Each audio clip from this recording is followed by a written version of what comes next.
अस्सलाम वालेकुम। Webinar international में यूनिवर्सिटी टाइम प्रोग्राम में शाकिर अली आपसे मुखातिब।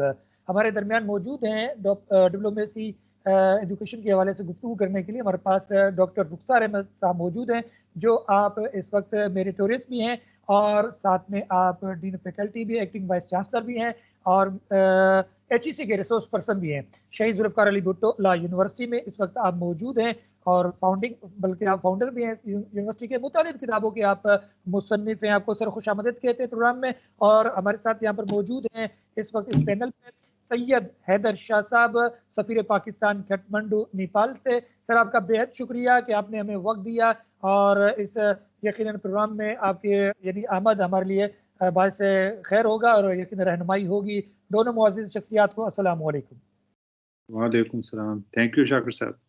बहुत शुक्रिया। डॉक्टर साहब, हम आपकी जानिब आएँगे और सबसे पहले बात करेंगे एजुकेशन के हवाले से, क्योंकि आज हमारा मौज़ू भी यही है कि किस तरीके से हम अपनी जो एजुकेशन है वो बढ़ाएँ पाकिस्तान में और पाकिस्तान से बाहर, ताकि हमारा रिसर्च भी बेहतर हो। क्योंकि रिसर्च में अक्सर व बेशतर देखा गया है कि पाकिस्तान में जो रिसर्च हो रही है, हो सकता है कि वो पिछले सदियों वाली रिसर्च चल रही है। अक्सर व बेशतर जो हमारे जो साहिबान, जो एम्बेसडर साहिबान ने जिस तरह कहा कि देखिए ये जो भी रिसर्च हो रही है वो पुराने तबके के हिसाब से हो रही है, पुरानी चीज़ों के हिसाब से। आप इस बारे में क्या कहते हैं इस हवाले से? थैंक यू शाकिर साहब। सबसे पहले तो मैं आपका शुक्रिया अदा करूंगा कि आपने मुझे इनवाइट किया और आपके इस प्लेटफॉर्म के तवज्जुह से मैं सैयद हैदर साहब को भी जो है वो खुशामदीद कहता हूं आपके प्रोग्राम में। जो आपका क्वेश्चन था कि एजुकेशन के हवाले से, तो एजुकेशन तीन सतह पर होती है, बिल्कुल। एक प्राइमरी, सेकेंडरी और हायर। तो प्राइमरी तो आपको पता ही है कि 7-8 क्लास तक, ईयर्स तक, उसके बाद फिर सेकेंडरी का होता है। फिर हायर एजुकेशन में वो यूनिवर्सिटीज के अंदर जो तालीम दी जाती है, हम उसको हायर एजुकेशन कहते हैं। दुनिया भर में इसी तरह से यही एक सिस्टम है। पाकिस्तान में यूनिवर्सिटीज ने अल्हम्दुलिल्लाह हायर एजुकेशन कमीशन के बनने के बाद, उसके क़याम के बाद बहुत तरक्की की है। और अब चूंकि ये पहले एक डिपार्टमेंट हुआ करता था गवर्नमेंट में, यूजीसी, यूनिवर्सिटी ग्रांट कमीशन, उसका काम सिर्फ जो ग्रांट हुआ करती थी वो उसका काम डिसबर्समेंट होता था यूनिवर्सिटीज को, यानी ग्रांट देना, बस इस हद तक महदूद था। लेकिन अब चूंकि पूरी दुनिया में टेक्नोलॉजी का दौर है, पूरी दुनिया में एडवांसमेंट हो रही है, पूरी दुनिया में तरक्की हो रही है, तो ये यूजीसी का जो डिपार्टमेंट था वो दुनिया में बहुत सारे ममालिक में हुआ करता था। तो वहां पर उसको चेंज किया गया और यूजीसी को फिर एचईसी में उसमें उनको कन्वर्ट किया गया। एचईसी, हायर एजुकेशन कमीशन, सिर्फ पाकिस्तान में नहीं बल्कि पाकिस्तान के अलावा दुनिया के बहुत सारे ममालिक में हायर एजुकेशन कमीशन है। जैसे मैं बात करूंगा यूनाइटेड स्टेट्स की, कि यूनाइटेड स्टेट्स में क्योंकि पाकिस्तान का एचईसी का मॉडल और यूएसए का जो एचईसी का मॉडल है वो तकरीबन मिलता जुलता है, तो मैं उस हवाले से बात करूंगा कि जब ये एडवांसमेंट आई कि यूनिवर्सिटीज को कौन मॉनिटर करेगा, यूनिवर्सिटीज की तरक्की के लिए कौन अपना किरदार अदा करेगा, तो फिर हायर एजुकेशन कमीशन का कयाम अमल में आया। और जब से ये जब से ये उसका कयाम हुआ है, जब से यूनिवर्सिटीज के अंदर बड़ी तरक्की हुई है, उसकी चाहे क्वालिटी के हवाले से हो। तो अब बस मैं आखिरी बात यहाँ ये कहूंगा अपने इस हवाले से, कि पाकिस्तान में यूनिवर्सिटी की तरक्की के लिए अब नेशनल लेवल की तो दौड़ मैं समझता हूँ वो तो उसमें है शामिल, लेकिन अब हम उससे बाहर आकर इंटरनेशनल मार्केट में कंपटीशन में, चूंकि ये जो एजुकेशन का जो एरिया है ना, वो किसी कंट्री या किसी फ्लैग या किसी बॉर्डर की हद तक महदूद नहीं है। ये सब्जेक्ट एक इंटरनेशनल सब्जेक्ट है। तो इसमें इसमें जो कंपटीशन है हमें दुनिया से कंपटीशन होता है। तो अब हम उसी तरफ जा रहे हैं कि हम ग्लोबलाइजेशन की तरफ जा रहे हैं और हम अपने मुल्क की यूनिवर्सिटीज को देख रहे हैं कि वो बैन अवी सतह पर कहाँ उसका कोई कंपटीशन है। अच्छा डॉक्टर साहब, एक एक एक छोटा सा सवाल के शहीद जुल्फ़िकार अली भुट्टो लॉ यूनिवर्सिटी, जो लॉ लफ्ज़ आता है यानी कानून की बात आती है, इस हवाले थोड़ा बताइए। यूनिवर्सिटी एशिया में या वर्ल्ड में पहली यूनिवर्सिटी है या इसके बारे में कोई और तासुर कायम किया जा रहा है? बिल्कुल। पहली बात तो ये कि शाकिर साहब बड़े अल्हम्दुलिल्लाह फ़ख्र से मैं बात करूंगा कि मैं ये लॉ यूनिवर्सिटी के फाउंडिंग मेंबर्स में से हूँ, one of the founder. Law में असल में होता ये है, पूरी दुनिया में, दुनिया भर में इसी तरीके से है। लॉ हर यूनिवर्सिटी में कोई डिपार्टमेंट की सूरत में, कोई स्कूल की सूरत में या कोई कॉलेज की सूरत में यूनिवर्सिटी के अंदर मौजूद होता है। जैसे पाकिस्तान में भी कराची यूनिवर्सिटी है, Lahore university, Punjab university, university of Sindh है, तो उसमें लॉ का डिपार्टमेंट होता है। अच्छा, कहीं ये डिपार्टमेंट से बड़ी फैकल्टी होती है तो कहीं पर फैकल्टी ऑफ लॉ के तौर पर भी है, जैसे सिंध यूनिवर्सिटी में और कराची यूनिवर्सिटी में फैकल्टी ऑफ लॉ के तौर पर है। इसी तरीके से अगर मैं बात करूं यूरोप और अमेरिका, एशियाई ममालिक, मलेशिया की बात करूं, श्रीलंका की बात करूं, इंडिया की, नेपाल की, तो इन जगहों पर भी फैकल्टी ऑफ लॉ मौजूद है। तो हमारी यूनिवर्सिटी, कराची यूनिवर्सिटी में भी और दूसरी जो पाकिस्तान की यूनिवर्सिटीज है उसमें फैकल्टी ऑफ लॉ हुआ करता था, लेकिन हमने उसकी जरूरत महसूस की क्योंकि अब स्पेशलाइजेशन का दौर है। अब मेडिकल यूनिवर्सिटीज होती हैं, अब लॉ, अब इंजीनियरिंग यूनिवर्सिटीज होती हैं, अब टेक्निकल यूनिवर्सिटीज होती हैं, अब एग्रीकल्चर यूनिवर्सिटीज होती हैं। यानी अगर कराची की मैं बात करूं तो डाउ मेडिकल यूनिवर्सिटी है, जिना मेडिकल यूनिवर्सिटी है। अगर मैं इंजीनियरिंग की बात करूं तो एनईडी है और मेहरान यूनिवर्सिटी है जो इंजीनियरिंग की है। अगर मैं बात करूं एग्रीकल्चर की तो एग्रीकल्चर यूनिवर्सिटीज हैं। तो अब स्पेशलाइज, तो लॉ की ये स्पेशलाइज यूनिवर्सिटी हमने जब बनाई है तो न सिर्फ ये एशिया में पहली यूनिवर्सिटी है, बल्कि दुनिया में इस नौयत की ये दूसरी यूनिवर्सिटी है। इससे पहले एक और यूनिवर्सिटी है, यूनिवर्सिटी ऑफ लॉ, जो कि यूके में है, और ये एक यूनिवर्सिटी है। तो अगर मैं कहूँ कि दुनिया में ये, बल्कि वो प्राइवेट सेक्टर में है, और हमारी ये यूनिवर्सिटी चूंकि सिंध गवर्नमेंट के अंडर में आती है और उसके अंडर में ये कायम हुई है, तो मैं अगर ये बात कह दूं एक जुमले में तो ये गलत नहीं होगा कि दुनिया की गवर्नमेंट सेक्टर में वाहिद लॉ यूनिवर्सिटी है। सही, बिल्कुल आपने खूबसूरत बात की। और हमारे दरमियान मौजूद एक्सेलेंसी सैयद हैदर शाह साहब, सफीर पाकिस्तान काठमांडू नेपाल। सर, यकीनन आपने भी एलएलएम किया है और ये बड़ी खुशाइन बात है, और लॉ यूनिवर्सिटी के डीन साहब भी यहाँ पर मौजूद हैं। यकीन गुफ्तगू का सिलसिला जारी व सारी यहीं से अब शुरू करेंगे। बल्कि सर, अब ये चाहेंगे कि पहले तो आप ये बताइए कि वहाँ पर नेपाल में बहुत सारे स्टूडेंट्स हैं जो तालीम हासिल करना चाह रहे हैं, बल्कि हासिल कर भी रहे हैं। तो क्या पाकिस्तान से वहाँ बच्चे आ रहे हैं, या वहाँ से बच्चे यहाँ पाकिस्तान आ सकते हैं, कि यहाँ से टीचर वहाँ जा सकते हैं, वहाँ के टीचर यहाँ आ सकते हैं? इसके बारे में आपकी क्या राय है? बहुत शुक्रिया शाकिर साहब, और थैंक यू रुखसार साहब, आपका आपने जो इंट्रोडक्शन दिया एंड फॉर वेलकमिंग मी।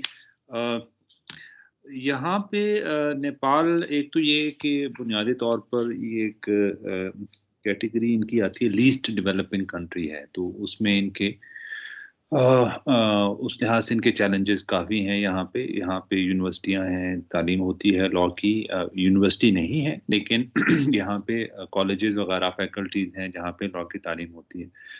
तो लेकिन मेरे नॉलेज में तो नहीं है कि कोई इस किस्म का यहाँ से कोई लॉ की फील्ड में, मेडिसिन वगैरह में, इंजीनियरिंग में, फार्मेसी में, तो यहाँ से स्टूडेंट्स जाते रहते हैं जो कि पाकिस्तान में पढ़ने के लिए, या उनको स्कॉलरशिप हम दे देते हैं कुछ लोगों को, कुछ अपने तौर पे भी जाते हैं। लेकिन जहाँ तक कानून की तालीम का ताल्लुक है, तो कोई एज सच यहाँ पे मैंने ट्रेंड नहीं देखा अब तक कि यहाँ से लोग वहाँ जाते हों तालीम हासिल करने के लिए लॉ की फील्ड में। और इसी तरीके से आपने जो असातिज़ा का बताया कि इस फील्ड में अगर उनका, तो अभी तक कोई रहा नहीं है हमारे इस पे रडार पे कि ऐसा है। तो it is an untapped area जहाँ पे इट कैन बी एक्सप्लोर्ड। अगर कोई इंटरेस्ट हो तो उसके ऊपर किया जा सकता है, जहाँ पे वो कर सकते प्रॉब्ली। जो बुनियादी तालीम है जहाँ तक, वहाँ पे शायद इतना अट्रैक्शन शायद ना हो। I am not sure about it, लेकिन हो सकता है कि ज़्यादा जो एडवांस, जिस तरह स्पेशलाइज्ड फील्ड्स होती हैं वहाँ पे लॉयर्स के दरमियान में जो है इंटरेस्ट का ज़्यादा हो सकता है। जिस तरह आप समझ लें कि इन्वायरमेंटल लॉ है, या ह्यूमन राइट्स वगैरह है, या इस किस्म की जो बाकी जो क्रॉस कटिंग थीम्स हैं जिनके ऊपर, उसमें शायद कोलैबोरेशन का इम्कान हो, वहाँ पे ज़्यादा हो, वहाँ पे लॉयर्स वगैरह भी जा सकते हैं। लेकिन जो जहाँ तक बुनियादी तालीम का है, फिलहाल मेरे, और उसमें एक और एलिमेंट ये भी है कि यहाँ हमारे पाकिस्तान में भी अब कानून की जो तालीम है वो बाकी शोबों की तरह, मेडिसिन और इंजीनियरिंग की तरह, उसका भी कोर्स काफ़ी स्पेशलाइज कर दिया गया है, एक्सपेंड कर दिया गया है। तो तकरीबन 4-5 साल का प्रोग्राम बन गया है। तो उस लिहाज से भी उसमें जो है उसकी फाइनेंशियल कॉस्ट हैं, टाइम के हवाले से वो जो है तो वो हमने तो अपना स्टैंडर्ड ऊंचा करने के लिए किया है, लेकिन probably from students perspective here, यहाँ से उनके लिए शायद ये इमीडिएटली इतना कोई ज़्यादा प्रैक्टिकल उनके लिए ना हो यहाँ से।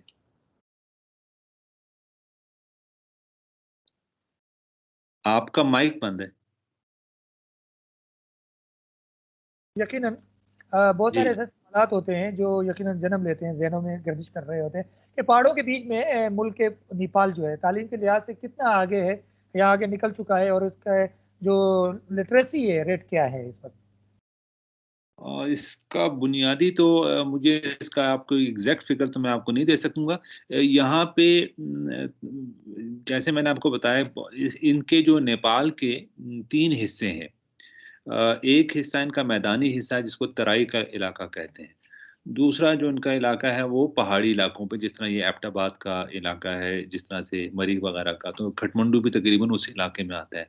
और तीसरा इलाका है उनके ऊंचे पहाड़ों का इलाका है। तो उस लिहाज से अगर आप देखें तो इनकी जो 1/3 मुल्क है वो बहुत ही दूर अफ्तादा उसमें रहता है, इलाकों में रहता है। और वहाँ पे तमाम जो मॉडर्न फैसिलिटीज़ हैं, एजुकेशन की फैसिलिटीज़ जो हैं, वो भी अच्छी खासी जो है एक मुश्किल काम है। वहाँ पे आपकी तालीम की, सेहत की, सड़कों का, इंफ्रास्ट्रक्चर का जो है वो जो काफ़ी एक मुश्किल काम है।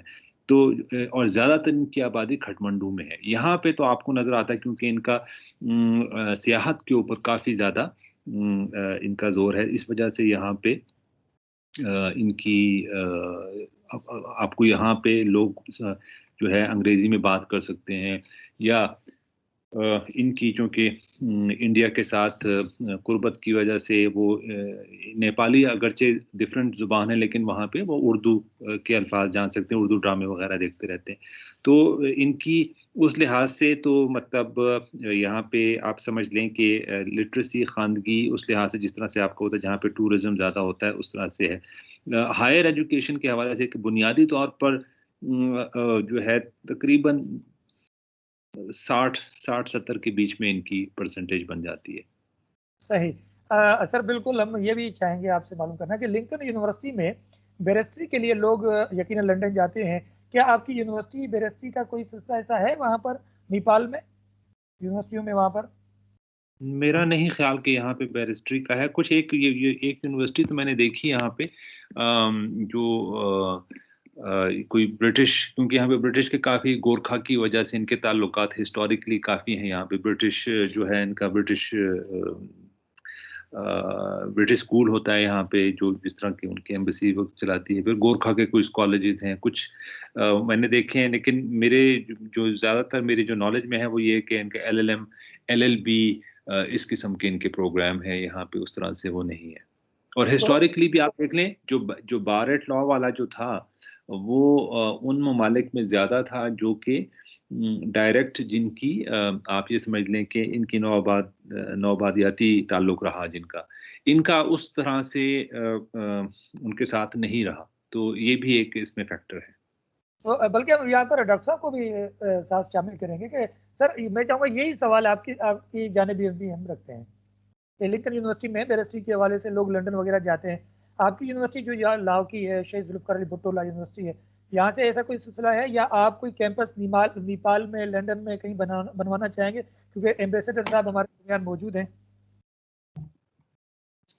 बहुत अच्छा सवाल किया है आपने। ये जो है बारेट लॉ, ये शुरू में स्टार्ट तो हुआ था इंग्लैंड में। यूके में ज़ाहिर बात है 3 वो हैं स्टेट, उसमें से इंग्लैंड जो है, और इंग्लैंड में भी लंदन से। और लेकिन अब सिर्फ ये यहाँ तक महदूद नहीं है। अब ऑस्ट्रेलिया में, कनाडा में और जापान में भी बारेट लॉ हो रहा है और बड़ी कामयाबी से हो रहा है। अच्छा, जो लंदन का है वो बार स्टैंडर्ड बोर्ड कहलाता है, BSB। जो बेसिकली होता ये है, जिस तरीके से हमारे पास यहाँ बार काउंसिल होती हैं, जिसमें LLB करने के बाद जो है वो एडवोकेट्स जो हैं वो इनरोल होते हैं। तो वहां पर भी यही सिलसिला है, वहां पर डिफरेंट उसमें क्राइटेरिया दिए हैं। यानी उसमें ये जो बार का जो कोर्स होता है बीपीटी से कहलाता है, बार प्रोफेशनल ट्रेनिंग कोर्स। तो ये बार बेसिकली कोई डिग्री का नाम नहीं है, ये एक सर्टिफिकेट है जो एलएलबी के बाद भी किया जा सकता है। और बाज दफा ये होता है कि एलएलबी किसी ने नहीं किया हो तब भी वो कर सकता है। कायदे आज़म मोहम्मद अली जिन्ना ने मैट्रिक के बाद किया था, तो वो ग्रेजुएट भी नहीं थे। इसी तरह से अगर किसी ने एलएलबी नहीं किया हो लेकिन डिप्लोमा किया हो, लॉ का डिप्लोमा, तो पोस्ट ग्रेजुएट डिप्लोमा पीजीडीएल कहलाता है, लेकिन वो यूके से करना ही जरूरी होता है। अच्छा, पाकिस्तान से जो एलएलबी करके जो बच्चे जाते हैं तो उनको या तो वो पीजीडीएल करना पड़ता है, फिर उसके बाद बीपीटीसी का कोर्स होता है जो कि बार प्रैक्टिशनर ट्रेनिंग कोर्स कहलाता है। और उसके बाद होता ये है कि वो बार स्टैंडर्ड बोर्ड जो है वहां पे रजिस्टर कर लेता है। इसमें मेरी यूट्यूब पर बड़ी तफसील से मेरी एक वीडियो है जिसमें मैंने इस यूनिवर्सिटी के प्लेटफॉर्म से बार एट लॉ का प्रोग्राम अनाउंस किया था 2015 में। जैसे मैंने शुरू में कहा था कि मैं इसके फाउंडिंग मेंबर से हूँ, तो मैंने यहाँ पर जितना भी करिकुलम डिजाइन किया है जो भी है, तो वो चूंकि मेरे हाथ का बनाया हुआ है, तो मैं उस वक्त बार एट लॉ का कोर्स भी मैंने बना लिया था और इंग्लैंड से उसको रिकॉग्नाइज भी करा लिया था। 2015 की बात है। और मैंने एक पीसी के अंदर एक हमारी लीगल एजुकेशन कॉन्फ्रेंस हुई थी, उसमें मैंने चीफ जस्टिस सिंध सज्जाद अली शाह साहब थे उस जमाने में, और चीफ जस्टिस पाकिस्तान जफरुल्लाह जमाली साहब थे, वो भी खुद तशरीफ लाए थे। अच्छा, जब चीफ जस्टिस पाकिस्तान आ रहे हैं, जब चीफ जस्टिस सिंध आ रहे हैं, तो फिर सिंध के जितने भी जजेस थे सिंध हाई कोर्ट के, वो तकरीबन 80% लोग आए थे। इसी तरह से जब चीफ जस्टिस पाकिस्तान आए तो सुप्रीम कोर्ट के भी बहुत सारे जजेस हजरात जो है उसमें शिरकत की थी। तकरीबन हमारे पास 400 से 500 की कैपेसिटी थी, और वो सब सुप्रीम कोर्ट के वकला या जजेस से वो भरा हुआ था हॉल। उसमें मैंने एक रेजोल्यूशन पास कराई थी। और रेजोल्यूशन ये थी कि मैंने उसकी प्रेजेंटेशन बनाई और मैंने उसको बताया कि मैं पाकिस्तान से बार एट लॉ शुरू कर रहा हूँ, और ये उसकी मैकेनिज्म होगा और ये उसकी स्ट्रेटजी है। तो क्या आप इसको रिजॉल्व करते हैं कि पाकिस्तान से बार एट लॉ शुरू किया जाए? तो सब ने हाथ उठा के उस रेजोल्यूशन को पास किया था। तो ये एक बड़ी अचीवमेंट थी 2015 में जो मैंने की थी। लेकिन फिर आपको पता है, मैं ज्यादा इसमें नहीं कहूंगा, आप समझ गए होंगे कि मैं क्या कहना चाहता हूँ। लेकिन बहरहाल आज 2021 है, तो मैंने प्रोग्राम बना लिया, उसकी रिकॉग्निशन ले ली, उसको रिजॉल्व सब कुछ करा लिया, लेकिन उसके बावजूद मैं नहीं करा सका। तो इसमें आप समझ गए होंगे, मैं कहना मुनासिब नहीं है कि सारी चीजें बन गई, सारे प्रोग्राम बन गए, उनसे वो ले लिया, सारा कुछ रिजॉल्व भी करा लिया, लेकिन अभी तक वो शुरू नहीं हो सका, जिसका मुझे बड़ा दुख है। अच्छा सर, सैयद हैदर शाह साहब यकीनन हमारे दरमियान मौजूद हैं नेपाल से इस वक्त। अच्छा सर, नेपाल में तालीम का स्कोप क्या है इस वक्त, और क्या नेपाल के लोग बाहर तालीम के लिए जाते हैं? देखें जी, बाहर तालीम का आपको अंदाज़ा है कि एक तो फाइनेंशियल उसमें काफ़ी फ़र्क पड़ता है। तो अनलेस आपको स्कॉलरशिप मिले यहाँ से, जैसे मैंने आपको बताया कि एक डेवलपिंग मुल्क है, लीस्ट डेवलप्ड कंट्री एलडीसीज में आता है, तो उस लिहाज से यहाँ पे जनरली लोगों के लिए वही मुश्किलात हैं जो पाकिस्तान में भी, जो आपका जो है मिडिल क्लास लोगों के लिए जो प्रॉब्लम होता है वही यहाँ पे भी है। जो आपकी जो एलीट है तो उनके बच्चे तो जा सकते हैं, लेकिन जहाँ तक बाकी मिडिल क्लास के लोगों का है तो वो वही इश्यूज यहाँ पे भी हैं।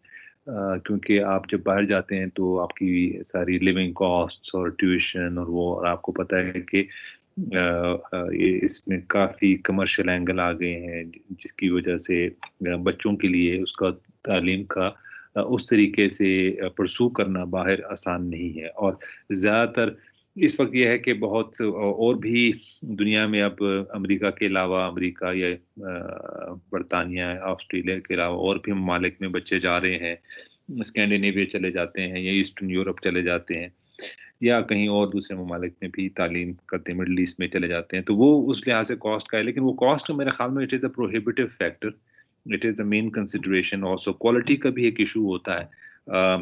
लेकिन यहाँ पे जो बुनियादी चैलेंजेस हैं, मैंने देखा है यहाँ पे कुछ मुझे जो फीडबैक मिली है, लोग जाते हैं ऑस्ट्रेलिया चले जाते हैं, छोटे मोटे कोर्स करके आ जाते हैं। तो यहाँ पे ये भी एक ट्रेंड है कि rather than going for a full course, आप कोई छोटा सा कोर्स करके आ जाएं, और उसकी वजह से फिर आपको यहाँ पे आपकी एम्प्लॉयमेंट मार्केट में आपके जो वो प्रॉस्पेक्ट्स हैं वो बढ़ जाते हैं। So which is also in my view very smart strategy. जो हमारे यहाँ पे एक ट्रेंड है कि जी आप जाके पूरा कोर्स, डिग्री कोर्स करके हैं, जिसका खर्चा भी ज़्यादा होता है, जिसमें ड्यूरेशन भी ज़्यादा होती है। तो यहाँ पे चूंकि टूरिज्म से रिलेटेड है, मैंने बहुत से यहाँ पे देखे हैं कि जो चले जाते हैं एक छोटा सा कोई कोर्स करके आ जाते हैं टूरिज्म में, कोई 2-3 महीने का, कुछ उसमें अटैचमेंट वगैरह होती है, कोई ऑन जॉब ट्रेनिंग करके वो वापस आते हैं, फिर उनके लिए उनकी मार्केटेबिलिटी बढ़ जाती है उस वजह से। सही। डॉक्टर रुखसार अहमद साहब, हम आपसे एक सवाल एक और भी करना चाहेंगे कि अगर पाकिस्तानी तालिब इल्म नेपाल तालीम के लिए जाए नेपाल, तो कौन सी फील्ड सेलेक्ट करे, और वहाँ पर बार लॉ के हवाले से कौन से बहुत सारे सवालात होते हैं, बहुत सारी बातें होती हैं। आप इस हवाले से बताइए कि क्या वो तालीम हासिल करने जाएँ, और बार लॉ के हवाले से आप क्या कहेंगे वहाँ पर? पहली बात तो ये, अगर नेपाल के रेफरेंस से बात करें हम, तो जो ब्रिटिश कॉलोनीज रही हैं, तो जिस तरह से पाकिस्तान है, इंडिया है, नेपाल है, मैं भी फिलहाल इन्हीं की बात कर रहा हूँ, बहुत सारी रही हैं, मलेशिया भी था उसमें, उसमें अफ्रीकन कंट्रीज भी हैं, उसमें बहुत सारे ममालिक। लेकिन मैं स्पेशली इस साउथ ईस्ट एशिया की बात करूंगा जिसमें ये ममालिक हैं। तो इसमें जो है वो चूंकि ब्रिटिश का राज रहा है, और जब लॉ ब्रिटिश था और ब्रिटिश लॉ ही यहाँ पे चला करता था, तो लॉ के रेफरेंस से आज भी पाकिस्तान में, इंडिया में और नेपाल में अगर लॉ है तो वो वही चल रहा है जो 18 सेंचुरी का था, या 1914 से पहले जो 1900 सेंचुरी का स्टार्टिंग का जो लॉ था। तो लॉ के हवाले से बहुत अच्छी बात है। मैं श्रीलंका जब गया था तो यूनिवर्सिटी ऑफ कोलंबो के में डीन से मैंने रिसर्च एक्सचेंज पे बात की, तो वहाँ का लॉ और हमारे के लॉ में फर्क नहीं था। तो उसकी वजह यही है कि वो भी ब्रिटिश लॉ को बहरहाल फॉलो करते हैं।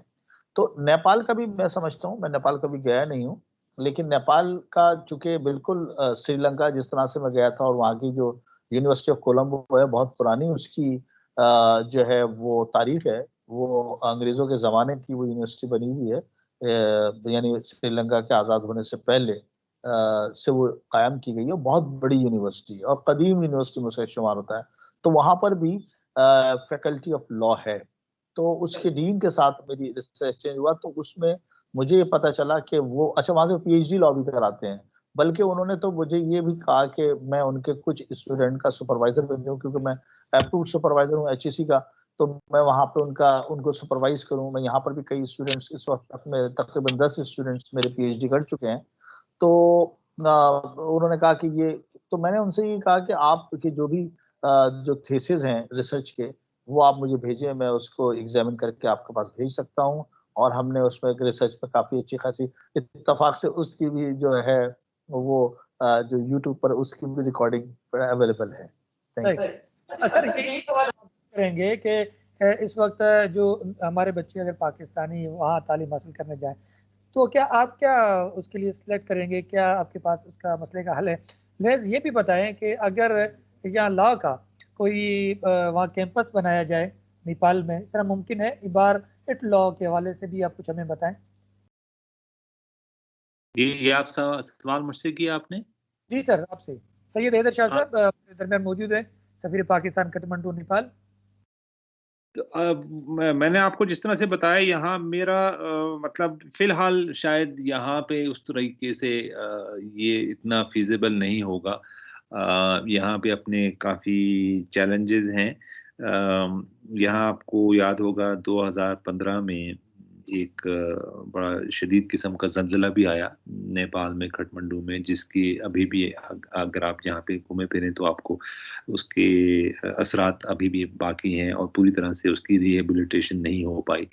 तो यहाँ पे उस लिहाज से वो मसले हैं, और जिस तरह से मैंने आपको बताया कि तालीम के शोबे में भी जो बाकी सोशो इकोनॉमिक कंडीशंस हैं उसकी वजह से वो उस तरीके से आप ये यहाँ पे तालीम का शोबा या बाकी शोबे जो है उस तरीके से अभी उस स्टेज पे नहीं पहुँचे जहाँ आप उनको डेवलप्ड कह सकें।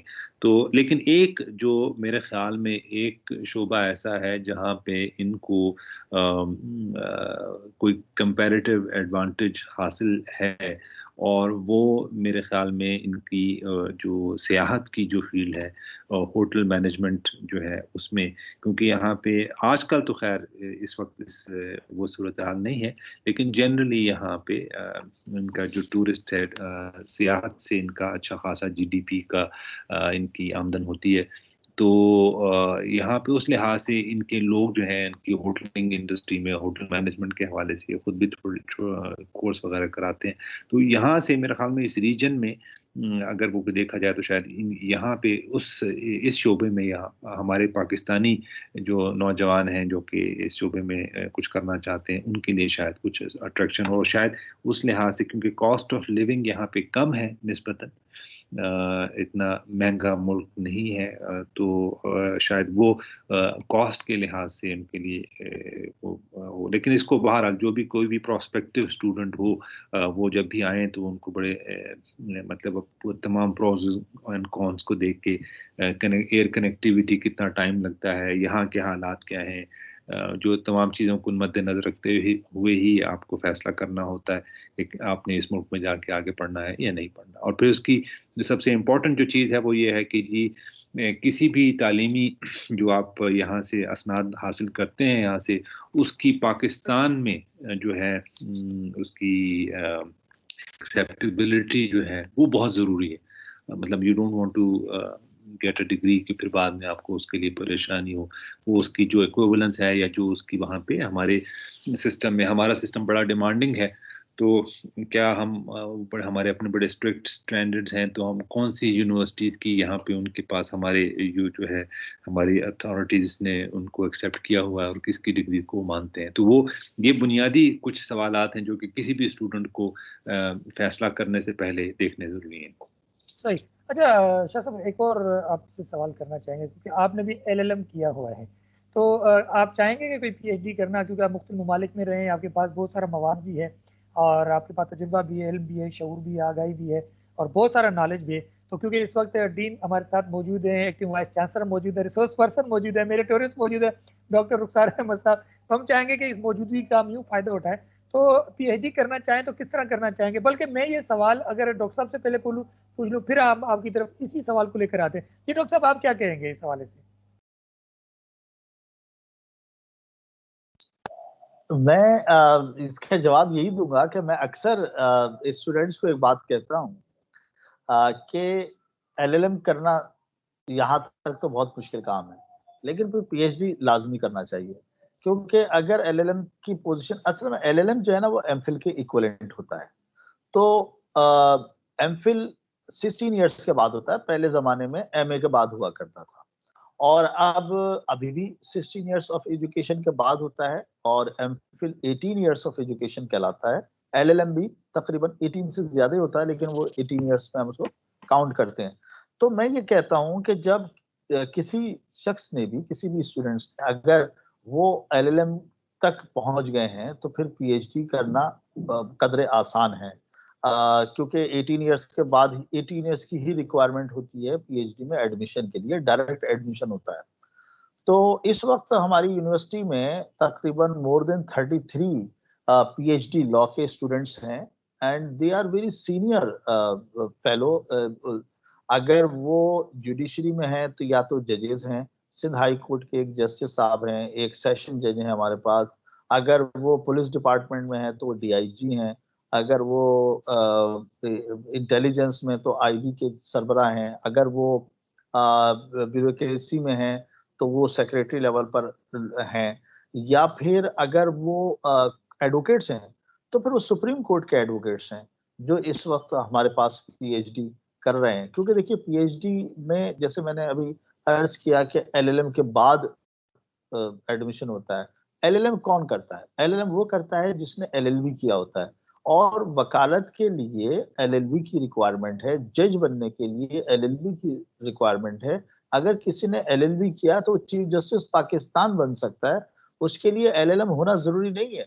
लेकिन चूंकि जो लोग अपनी एजुकेशन को इन्हांस करते हैं, अपनी थोड़ी सी उनका शौक होता है या कुछ किसी स्पेशलाइज्ड डिग्री में वो काम करना चाहते हैं, तो वो फिर वो LLM करते हैं। तो अब LLM करने में बहुत सारे ज्यादातर लोग ऐसे होते हैं, जो हमारे पास LLM के स्टूडेंट्स भी, हम LLM भी पढ़ा रहे हैं, कि जो जजेस हैं, जो सेक्रेटरी लेवल पर हैं, जो 20-21 ग्रेड में हैं, वो आकर जो है वो LLM कर रहे होते हैं। अच्छा, अब वो LLM हो गए, तो LLM के बाद फिर वो PhD लॉ की तरफ जाते हैं। तो PhD लॉ में बहुत थोड़े से लोग, अच्छा PhD में दुनिया में हर डिसिप्लिन में PhD में बहुत ही स्लिम जो है ना वो एरिया है, बहुत कम लोग आते हैं। अच्छा, लॉ का वैसे ही। अच्छा, LLM में एक, अगर हम जब कभी बात करते हैं, हम एक डिग्री का नाम लेते हैं, टर्मिनल डिग्री। टर्मिनल डिग्री वो डिग्री होती है जो उस डिसिप्लिन में हाईएस्ट होती है।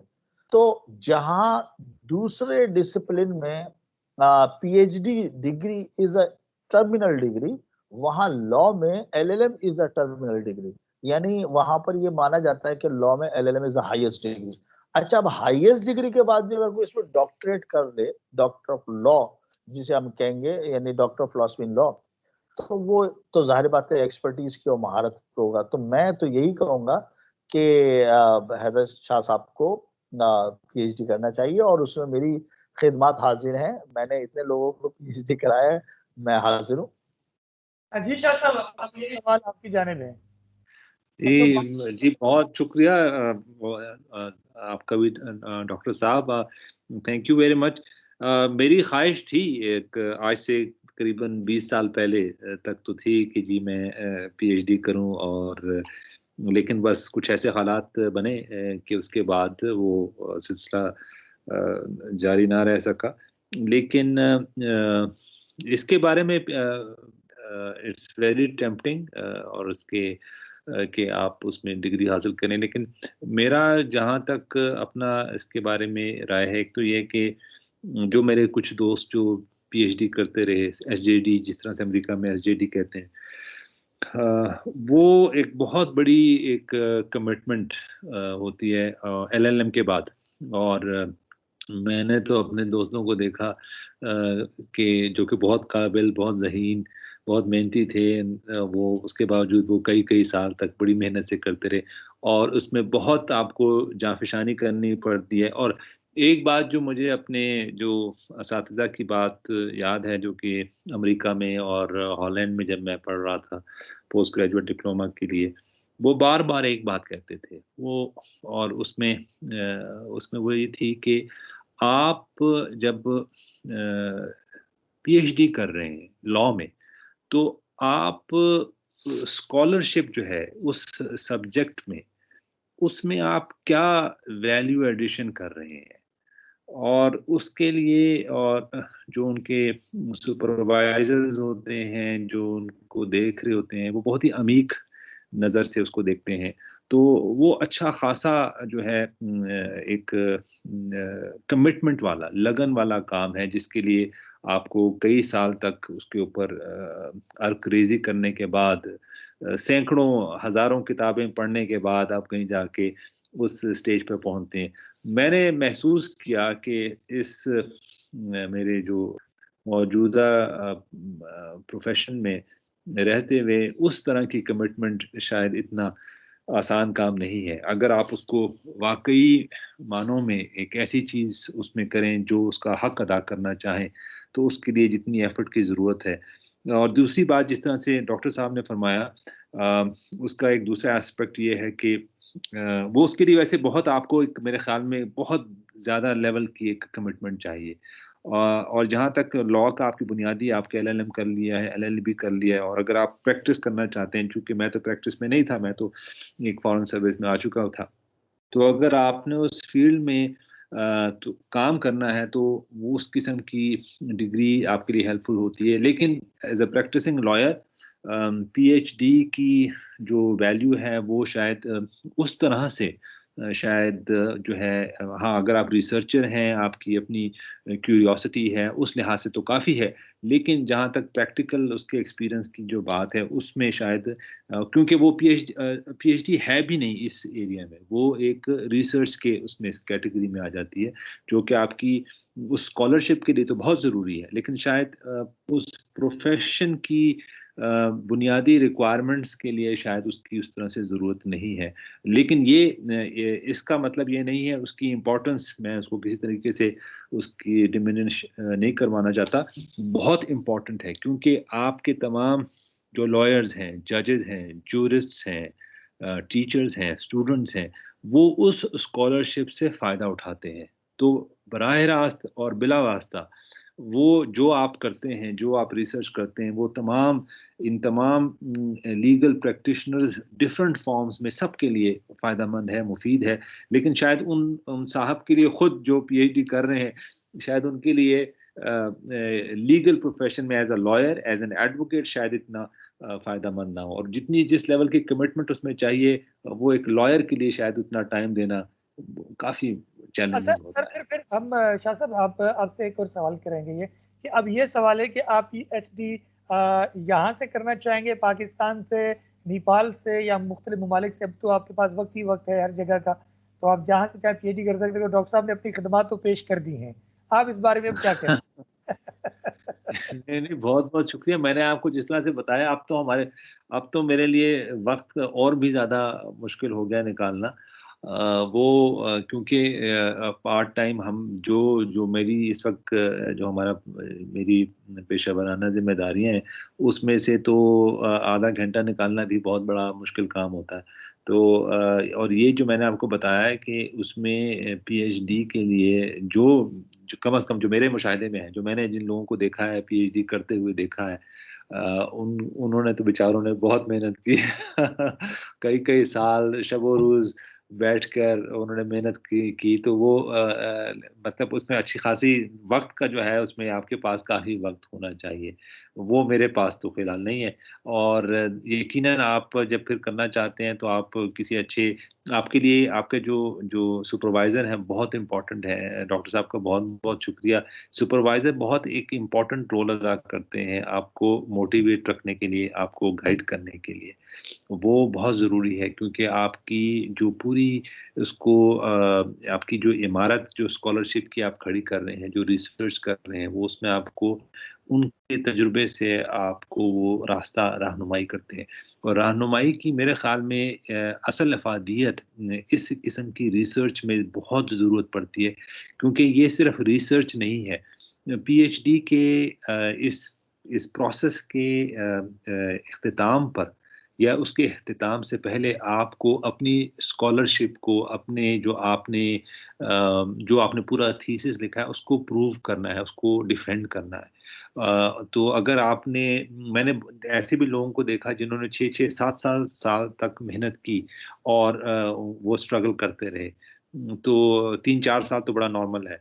तो मतलब अगर आपके पास रहनुमाई हो तो फिर आपके लिए उसको डिफेंड करना आसान होगा जितनी आपने रिसर्च की। आपके कंक्लूजन जो मैंने आपको बुनियादी पहली बात बताई थी कि स्टार्टिंग पॉइंट ये है कि इस पूरी रिसर्च के बाद आप उस कानून के शोबे को क्या आप एक वैल्यू एडिशन दे रहे हैं? आपने ने उसकी स्कॉलरशिप में क्या इज़ाफ़ा किया? वो सवाल होता है। तो वो आपको डिफेंड करना है और वो इतना आसान काम नहीं है, रहनुमाई के बगैर तो तकरीबन नामुमकिन है। अच्छा सर, ये एक और सवाल शाह साहब कि बल्कि आप ही के मुतालिक है कि आप मुख्तलिफ ममालिक में रहे। पहले तो ये बताइए किन-किन ममालिक में आप रहे और इतना आपके पास तजुर्बा है तो उसको कोई किताब लिखना चाहेंगे?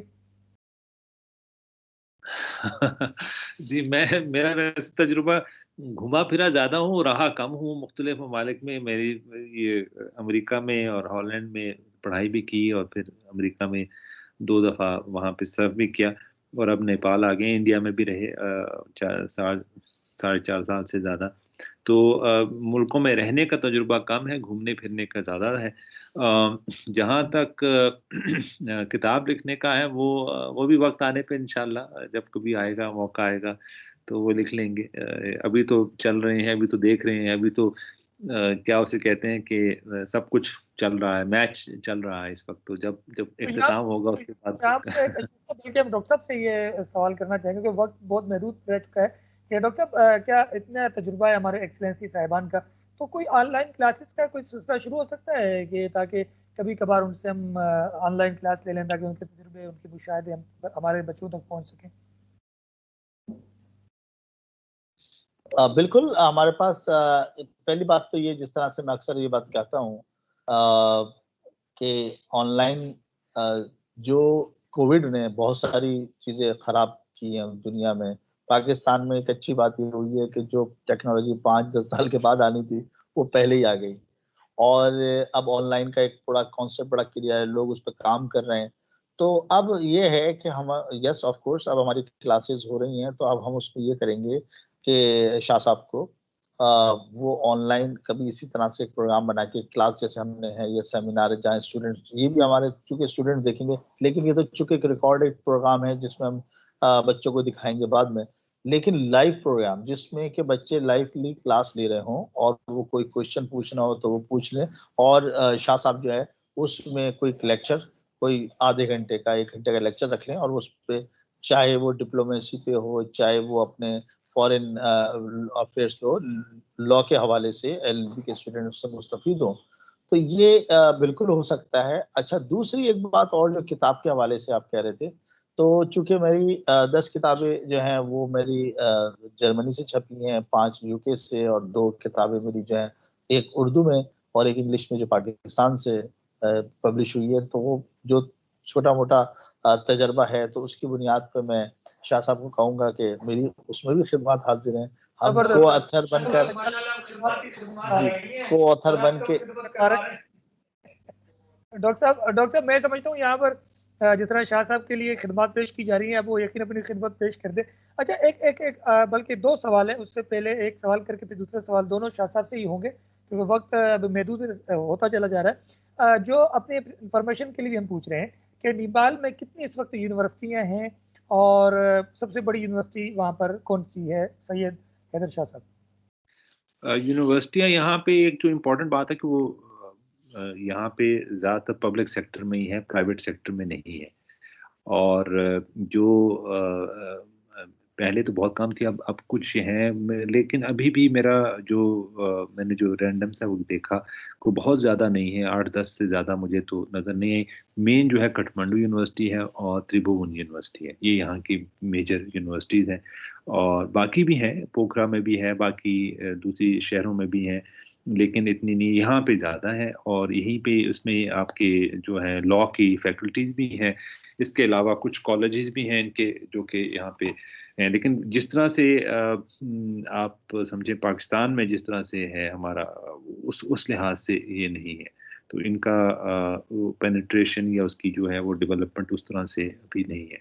लेकिन लॉ लॉ के फील्ड में यहाँ पे मेरे बहुत पुराने यहाँ पे जानने वाले दोस्त हैं काफ़ी अरसे से, जो कि यहाँ पे हैं, जो प्रैक्टिस भी कर रहे हैं। तो लेकिन इनकी उस लिहाज से डेवलप्ड नहीं है। अच्छा सर, सवाल तो बहुत सारे हैं लेकिन उसको फिर मैं एक ही सवाल की सूरत में आपको पेश करता हूँ ताकि उसके फिर छोटे-छोटे जवाब मिलते जाएँ। एक तो ये बताइए कि मज़हबी कितनी आज़ादी है और वहाँ की लैंग्वेज कौन-सी है? सकाफ़ती सरगर्मियाँ कौन-कौन सी हैं?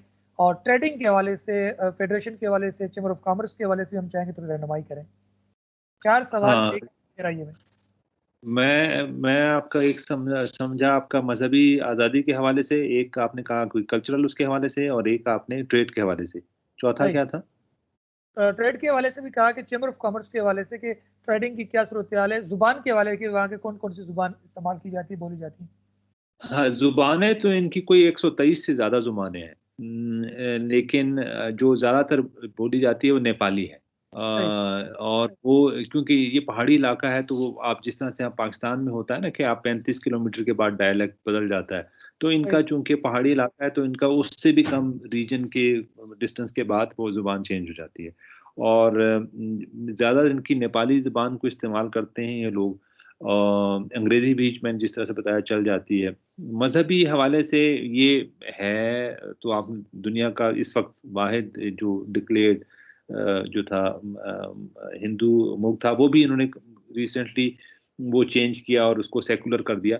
लेकिन बहरहाल हिंदू यहाँ पे मेजॉरिटी है, और उसके बाद कुछ दूसरे नंबर पे बुद्धिस्ट भी हैं, और फिर मुसलमान भी कोई तकरीबन 3-4% के करीब मुसलमान भी हैं।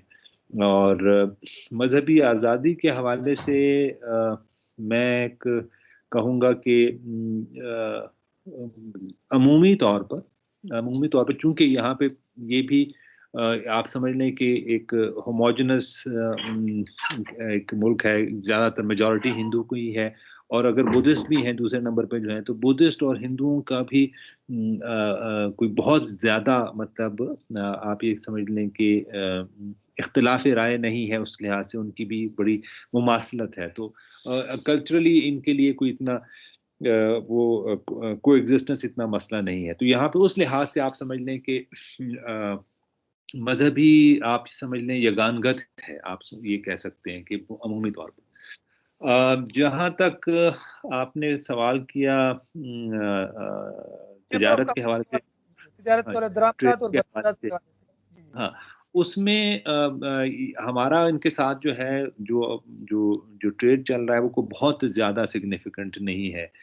लगभग 1 अरब या इस तरह से 2 अरब, इससे ज़्यादा नहीं है। वो भी बुनियादी तौर पर 500 मिलियन तक ही अमूमी तौर पर होता है। कभी-कभार वो कोई सीज़नल कोई इसमें शिफ्ट आ जाए तो थोड़ा-सा बढ़ जाता है। तो आप समझ लें कि वो $500 मिलियन की, which is not a significant amount. और यहाँ पे चूँकि यहाँ पे ज़्यादातर इनका 2/3 तिजारत इनकी इंडिया के साथ होती है, और तकरीबन 15% इनकी चाइना के साथ।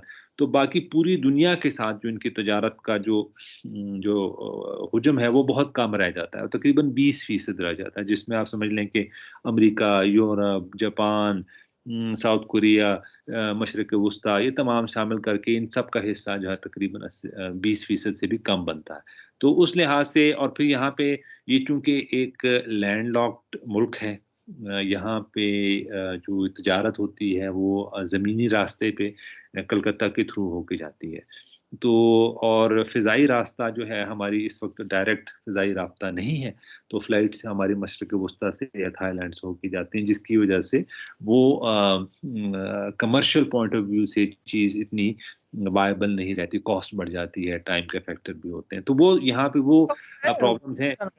मतलब वहाँ पर बिजनेस काउंसिल फोरम वगैरह बना हुआ है नेपाल में पाकिस्तान हाँ, की जी, जानिब से? जी, अच्छा, बना जी हुआ है है। यहाँ। जी है, सही। इनका चेंबर है, इनका नेपाल चेंबर है। यहाँ पे हमारे कुछ अरसे पहले तक तो काफ़ी हमारे सालाना तौर पर हमारे चेंबर वाले आके, रावलपिंडी चेंबर वाले आके एक तो वो अपनी नुमाइश भी सनती या जो होती है आपकी बिज़नेस जो होती है वो नुमाइश भी किया करते रहे हैं। लेकिन अभी ये एक तो कोविड की वजह से वो सिलसिला अभी इस वक़्त रुका हुआ है, लेकिन होपफुली जब वो जल्द पड़ता है। तो मैंने ये बताया बुनियादी तौर पे इनकी मार्केट बहुत बड़ी नहीं है, उसका हुजूम काफ़ी छोटा है, और उसमें भी इनके जो 2 हमसाए हैं चीन और इंडिया, उसी वो ही इसको डोमिनेट कर जाते हैं। तो बाकी मुल्कों के लिए काफ़ी कम इसमें स्पेस रहती है, और फिर इनकी अपनी परचेज़िंग पावर के हवाले से भी आप कोई चीज़ लेके आएँ, अगर वो एक्सपेंसिव हाई एंड का प्रोडक्ट है, जिस तरह हमारे फैब्रिक्स हैं पाकिस्तान के जो वो काफ़ी यहाँ पॉपुलर है, लेकिन वो कॉस्ट का फैक्टर आता है, और फिर आप उसको कैसे लेके आएँगे, उसकी वजह से कॉस्ट और बढ़ जाती है। तो वो फिर यहाँ पे वो मार्केट उस तरह से आपको अवेलेबल नहीं मिलती। वो बहुत ही एक छोटी-सी एक जो है एलीट क्लास या आप समझ लें वो आपको अवेलेबल रहती है। पाकिस्तान से कौन सी चीज़ नेपाल में मतलब जाती है पाकिस्तान से? कोई ऐसी एक्सपोर्ट वगैरह चीज़ होती है पाकिस्तान से? अ, थोड़ी-सी जाती हैं इसमें आपके, मैंने जिस तरह आपको बताया फैब्रिक्स बड़े पॉपुलर हैं यहाँ पे।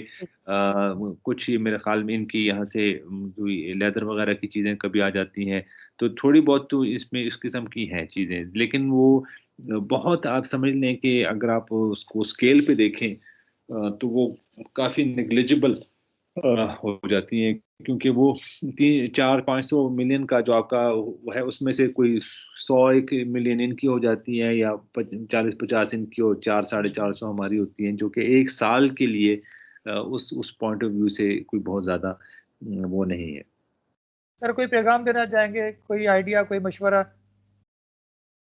बहुत-बहुत शुक्रिया आपका। ये बहुत अच्छा इनिशिएटिव है। जिस तरह से पहले भी एक दफ़ा बात हो रही थी, मैं मेरी ख्वाहिश होगी कि हम अपने नौजवान तबके को जिस हद तक हम उनकी रहनुमाई कर सकें, उनको उनकी अपनी तालीम के हवाले से, उनको पेशा वराना चॉइसेस के हवाले से वो मतलब उनको करनी चाहिए, क्योंकि जिस वक़्त आप यूनिवर्सिटी, कॉलेज वग़ैरह में आते हैं, तो बहुत सारे आपके ज़हन में सवालात होते हैं अपने मुस्तकबिल की